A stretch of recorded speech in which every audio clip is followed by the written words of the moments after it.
Right at the beginning of creation, Elohim sets out the pattern of work and rest for all humanity.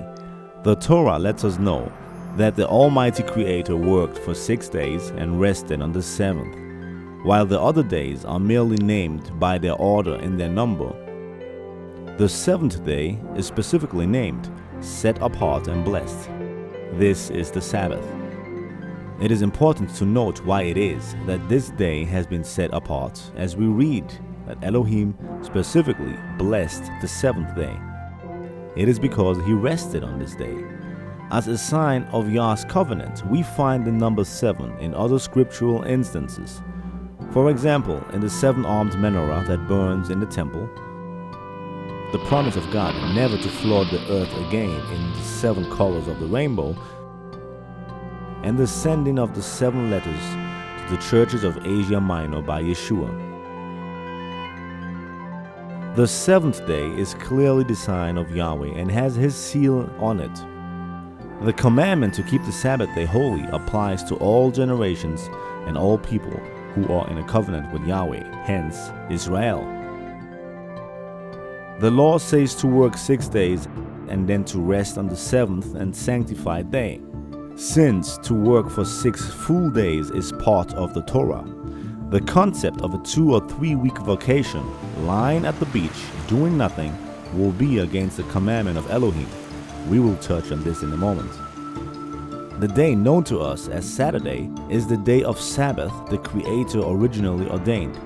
It still carries the title of Sabbath in some languages: Polish, Sobbota; Greek, Sabbato; Italian, Sabbato; Spanish, Sabbato; Romanian, Sambata. If you look up the word Sunday in a dictionary, you will often find this accurate description: the first day of the week. This is not Yahweh's Sabbath. Sunday can never be the Sabbath, since Yahweh did not rest on this day, he was working.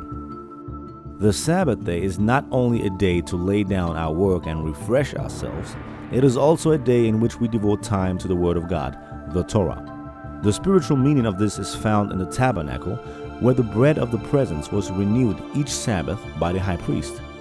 The bread of life, the Word of Elohim, for us on each Sabbath.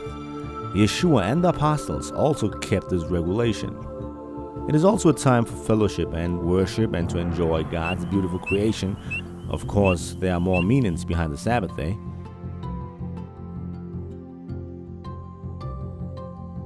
We know that the millennial reign of Yeshua will be for 1,000 years. Since we are counting approximately 6,000 years of creation, it is believed that the 6 days of work relate to humanity's given time on earth before the reign of the King of Kings is ushered in. This is the 1,000 years referred to as the Messianic Age, where there will be total peace on earth. By working 6 days and resting on the Sabbath day, we witness to the fact on a weekly basis that our toil and labor is in anticipation of the second coming of the Messiah.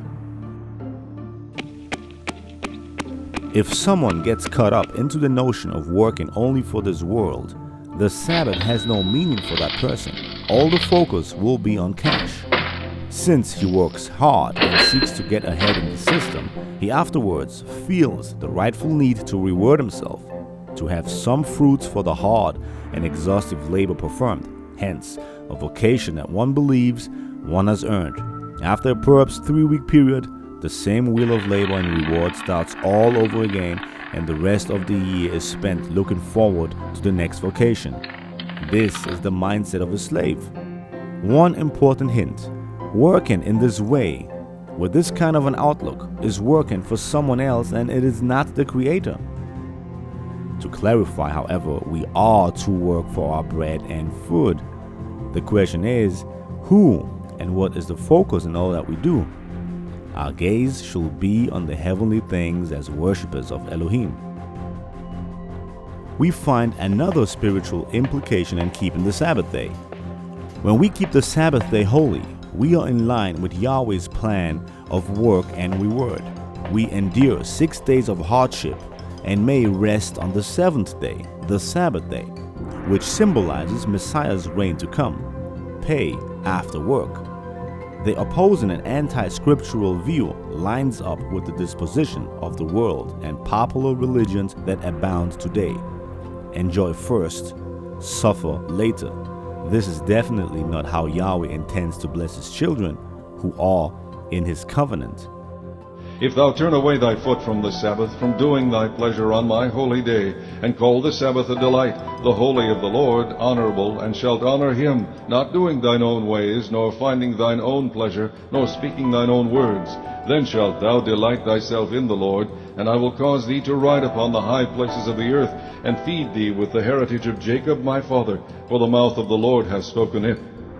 So yes, let us enter into the covenant of a Creator who loves us so much as to send and give his own Son, that we may approach him. May our outlook be on the eternal peace and rest he desires to give us. May Yahweh bless you and keep you and guide you on this coming Shabbat. Shalom.